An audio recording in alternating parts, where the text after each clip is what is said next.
Il est à 23h40 et je crois que le président de la République, commandant suprême de forces armées de la République démocratique du Congo, est encore en ce moment précis en train de travailler. Cette réunion, c'était pratiquement la dernière d'une très longue journée parce qu'il y avait à la fois le besoin de suivre de près la situation sécuritaire à Goma. Vous savez que ce matin, des camps des déplacés ont notamment été touchés par des bombes. Il était question d'étudier tous les mécanismes, notamment avec les responsables tant au niveau du gouvernement qu'au niveau de l'armée, pour voir comment on assure la protection et la sécurité des populations.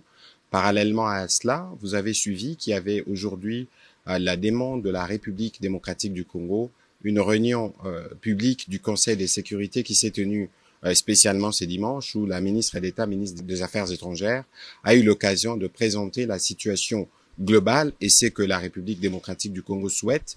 Et dans ces mêmes esprits, le président de la République a eu plusieurs contacts avec un contact diplomatique pour évidemment étudier tous les tours de la question. Et donc à ces propos, le président de la République a tenu d'abord à exprimer toute la solidarité du gouvernement et de lui-même envers nos populations qui sont affectées et qu'à ce niveau, toutes les dispositions sont prises pour nous garantir la sécurité et la protection des compatriotes, parce que nous savons qu'il y avait justement, par exemple, ces bombes qui sont tombées sur des camps de déplacés. Il faut s'assurer que les vies humaines sont préservées. Voilà, en synthèse, les tours des questions qui ont été abordées ce soir autour du président de la République. Nous sommes dans une situation de guerre où l'actualité évoluée, elle peut évoluer à tout moment.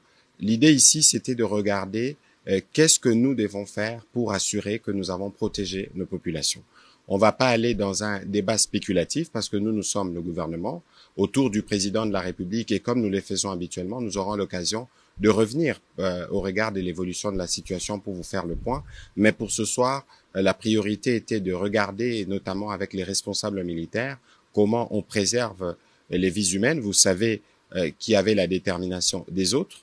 Vous savez aussi que nos forces sont très déterminées. Et donc, au milieu de cela, il y a une population. Je pense que cette population, le devoir du président de la République et du gouvernement, c'est de s'assurer de leur protection. Et c'est cela qui a fait l'objet aussi des contacts diplomatiques du président pour lequel nous aurons l'occasion de revenir en détail dès qu'il y aura des éléments à partager. Merci.